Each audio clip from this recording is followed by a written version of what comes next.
Dan pemirsa, untuk mengulas pemeriksaan Linda sebagai saksi kasus Vina, sudah bergabung bersama kami pakar hukum pidana Hipnu Nugroho, pakar gestur dan mikroekspresi Monika Kumalasari, dan nanti juga akan bergabung psikolog forensik Nathanael Sumampo.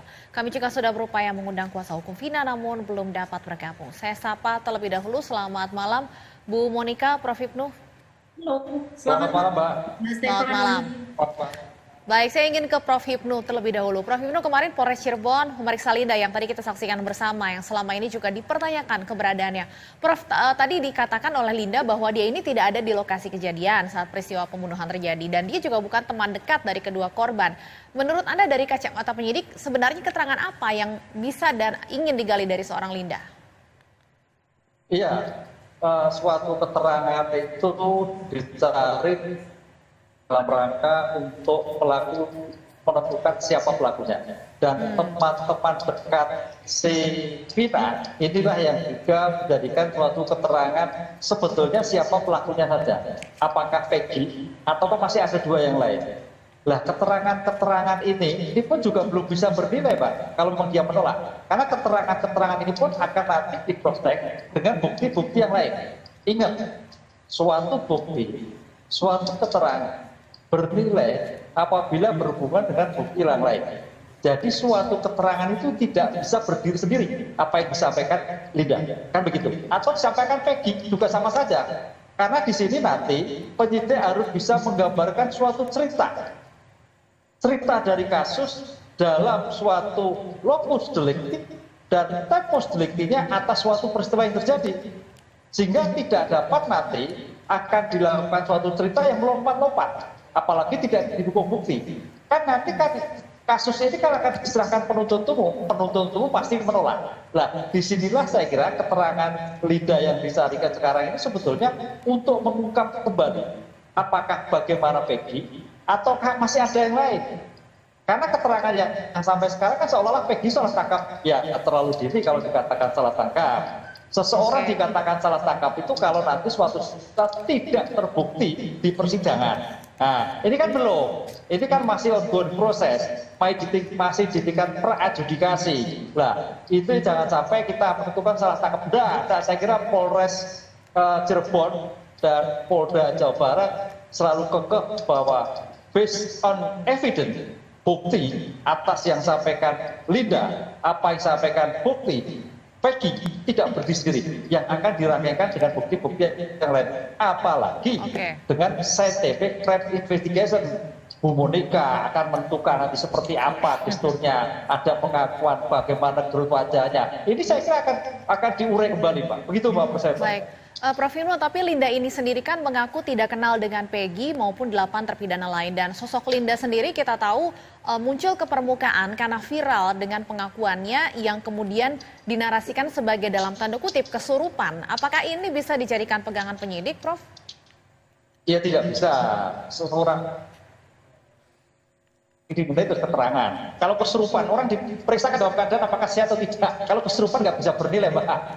Tapi kan ini upaya, Mbak. Kita harus ketahui upaya. Siapa tahu kalau memang Linda ya nggak bernilai. Saya kira nggak perlu dipaksakan. Artinya masih ada keterangan lain, ada bukti-bukti yang lain. Ini yang harus menjadikan kita dukung terus dalam pengungkapan seperti ini.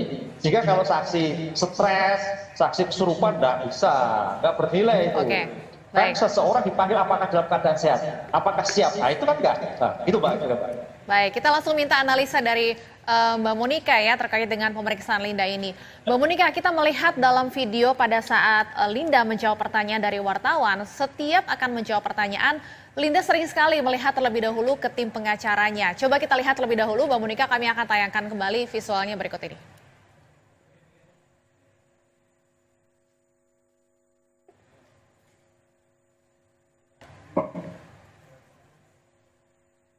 Ya, ini adalah visual pada saat Linda selesai diperiksa di Polres Kota Cirebon pada Senin malam tadi. Dan kita lihat berulang kali Linda pada saat akan menjawab pertanyaan melirik atau melihat ke arah kiri, ke arah pengacaranya. Baik, Mbak Monika, kalau menurut Anda hal ini menandakan apa? Ya, oke. Kalau kita amati bahwa Linda ini melirik ke arah pengacaranya, ya ini wajar-wajar saja karena selama ini sebagai seseorang awam begitu ya, terus kemudian berhadapan dengan media, berhadapan dengan aparat dan sebagainya, itu adalah merupakan satu beban mental tersendiri. Jadi alangkah manusiawi ketika dia juga melirik sebentar-sebentar ke sosok yang memang mendampingi atau memberikan perlindungan seperti itu. Nah, kemudian kalau yang kita perhatikan lagi, tetapi ini kita jangan pakai yang namanya me teori atau teori kita sendiri. Kalau kita perhatikan ada 3 saksi ya yang dalam pengamatan saya.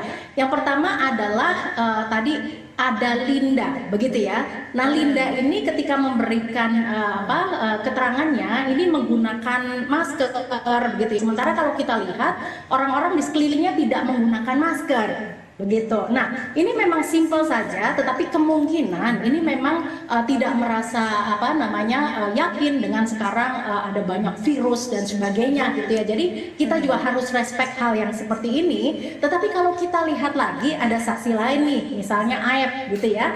Nah, ini saksi Aep ini juga ketika penampilannya di publik ini juga menggunakan masker ya, saksi yang akan menjadi saya mengatakan ini adalah saksi yang memberatkan bagi Peggy, begitu ya. Ya. Terus kemudian kalau kita lihat ada saksi yang meringankan untuk terduga tersangka Peggy. Ini satu lagi ada Suharsono ya. Ini secara natural aja tampil gitu ketika diwawancara dan kemudian juga spontan, tidak ada beban dan kemudian menyatakan kebersediaannya untuk maju nanti ke persidangan. Nah, jadi seperti itu Mbak. Jadi kalau tadi kembali lagi kepada melirik ke pengacaranya, ya ini manusiawi sekali begitu ya. Termasuk penggunaan masker itu pun Mbak Monica, Anda melihatnya memang bentuk apa ya, selama ini kan Linda ini dia sendiri mengatakan ikut mendapat bully dari netizen. Apakah ini juga salah satu bentuk pertahanan diri secara natural atau seperti apa Anda melihatnya Mbak Monica? Ya, jadi banyak hipotesis yang bisa kita tangkap di sini. Yang pertama adalah pertahanan diri dari secara fisiologis bahwa merasa lebih aman karena berada di antara orang banyak, ya.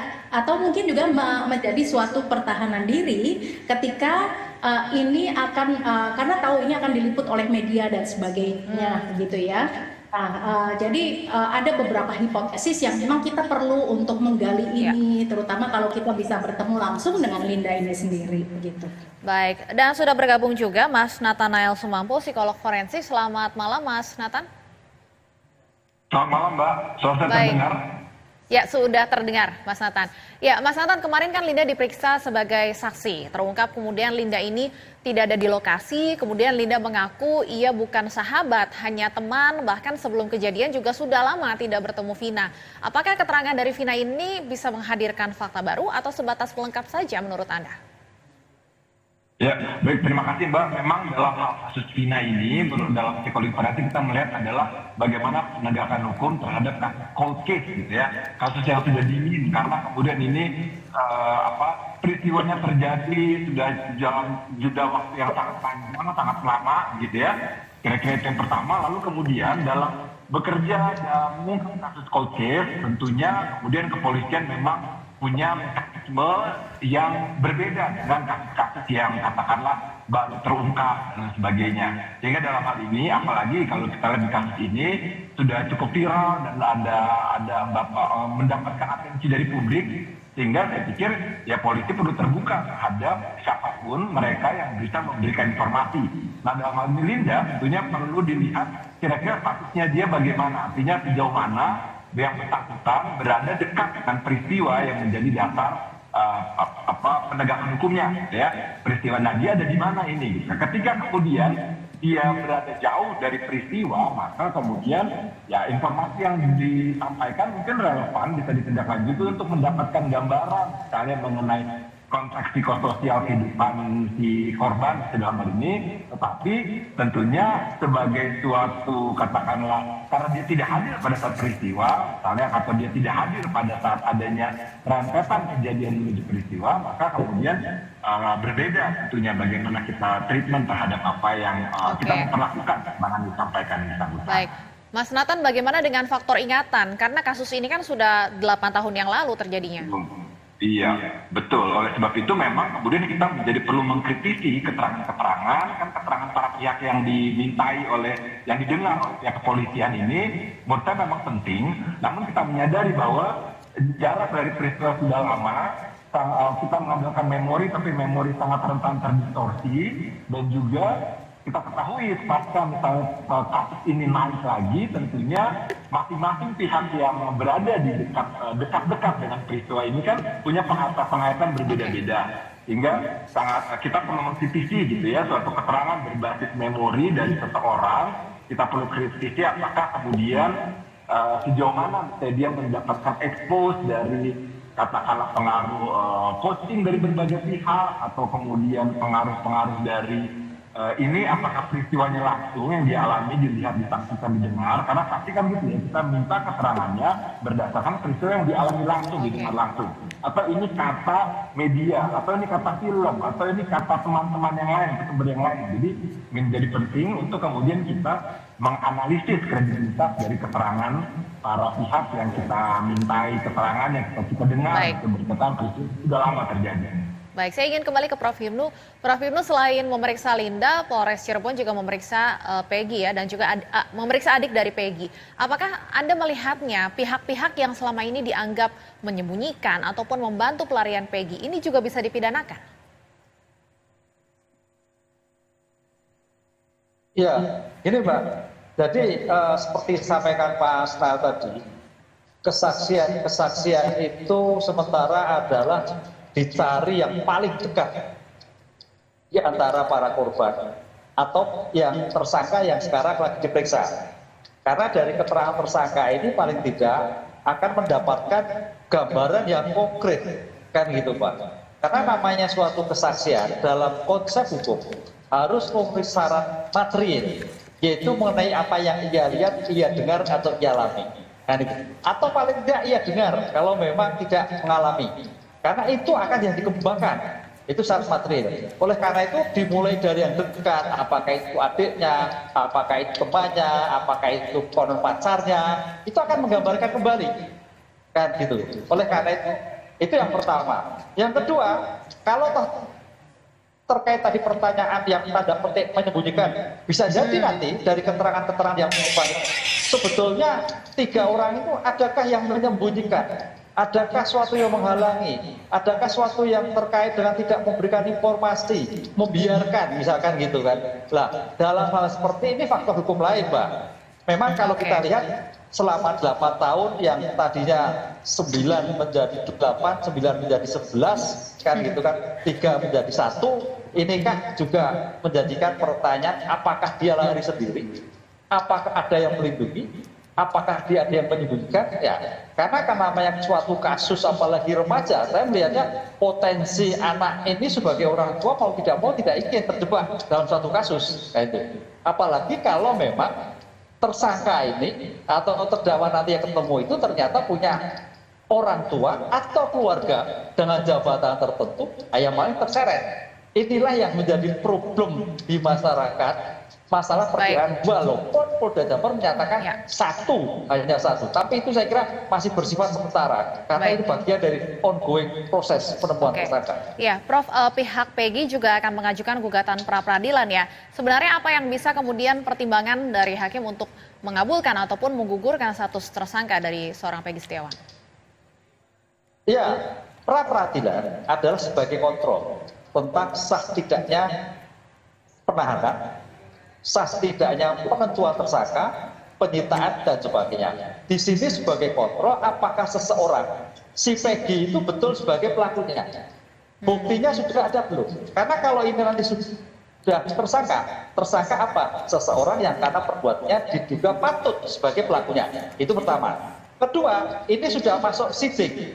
Apa itu penyidik? Serangkaian tindakan penyidik untuk mengumpulkan barang bukti guna menentukan tersangka. Lah, saya kira kecukupan dua alat bukti yang dilakukan Polda Jawa Barat di era seperti sekarang ini, apalagi dalam konsep sangat mendapatkan perhatian masyarakat, sangat hati-hati. Sehingga saya kira cukup sekali untuk menentukan sebagai bentuk. Tapi itu nanti problem di persidangan. Tapi paling tidak sudah kecukupan itu saya kira sudah menjadikan yang optimal daripada penegakan hukum di Polda Jawa Barat, Pak. Baik, Mbak Monika, sebelum Linda, publik juga dibuat bertanya-tanya dengan gestur Peggy saat konferensi pers pada hari Minggu lalu. Menggeleng-geleng, kemudian mengernyitkan dahi, dan juga dengan lantang membantah. Apakah ini hal yang wajar bagi seorang tersangka yang merasa tertekan atau seperti apa Anda melihatnya? Ya, setelah melihat rekaman ini dalam begitu ya, dengan teknologi tentunya. Nah, ini saya mendapati ketika banyak geleng-gelengan ini terutama kepada ketika dari peristiwa atau kita yang penting sekali untuk menilai apa suatu peristiwa itu disebut genuine atau tidak begitu ya. Nah, ini ketika dikatakan mengenai memukul, kemudian ada melakukan pemerkosaan dan sebagainya. Nah, ini memang ada sepanjang pernyataan tersebut disampaikan, ini memang banyak gelengan-gelengan itu tadi, dan kemudian juga ada muncul ekspresi sedih, justru malah ekspresi sedih walaupun ada juga marah yang muncul seperti itu. Nah, tetapi yang menjadi perhatian saya adalah bahwa petugas yang ada bersamanya, begitu ya, ini kemudian juga mencuri perhatian saya bahwa yang bersangkutan ini menampakkan ekspresi atau empati pula, ya. Jadi banyak ekspresi sedih yang muncul dan ini jelas-jelas terlihat dari ekspresinya, begitu ya. Nah, ini kemudian menimbulkan sesuatu kita lebih detail lagi, gitu. Bukankah ini kopi? Gitu. Kita perhatikan kalau kita melakukan satu positif analisis dengan petugas yang berkaca ya, ini lebih flat seperti itu. Bukankah bahwa penangkapan tersangka ini adalah merupakan sesuatu prestasi bagi mereka, sehingga empati terutama bukan hanya dari facial expression-nya, kemudian juga dari tangannya yang kemudian merangkul di saat ketika tuduhan-tuduhan itu disampaikan kepada Peggy. Nah, ini menjadi kaya sekali sekarang bagaimana kita beranalisa mengenai hipotesa-hipotesa yang ada di dalam pemikiran-pemikiran kita dalam menyusun puzzle ini. Begitu. Baik, Mas Nathanael, jadi selain Linda dan keluarga Peggy, kira-kira keterangan saksi dari pihak mana lagi yang diperlukan yang bisa mengungkap kasus ini? Ya, tentunya jadi mereka yang hadir atau dekat-dekat dengan kejadian, Mbak, gitu ya. Nah, ini kan sebenarnya polisi punya data gitu ya, dari ini juga dari pihak penegakan hukum artinya di kasus yang ini sebelumnya gitu ya. Jadi lagi-lagi dilihat dari mereka yang dekat pada saat peristiwa atau dekat-dekat menuju peristiwa gitu. Jadi saya pikir kita mulai dulu dari ring satunya, jangan terlalu jauh-jauh ke belakang gitu kan, baru nanti itu mundur lagi dan sebagainya gitu ya. Dan saat ini kan juga kita bisa lihat bahwa keterangan yang disampaikan ini kan perlu juga katakanlah dicek gitu ya, dikonfirmasi atau kemudian dibandingkan dengan data-data lain yang ditemukan dari alat bukti yang lain gitu ya. Jadi kita seperti pieces by pieces dari sebuah pasal ini kita kumpulkan dan kita lakukan helikopter view sehingga mendapatkan katakanlah gambaran yang lebih komprehensif. Mungkin saya pikir begitu. Baik, kita sama-sama menunggu agar kasus ini benar-benar bisa terang benderang. Terima kasih Mas Nathan, Mbak Monika, Prof. Hipnu sudah bergabung bersama kami di Berita Satu Utama. Selamat. Sama-sama. Matur nuwun Bu Monika.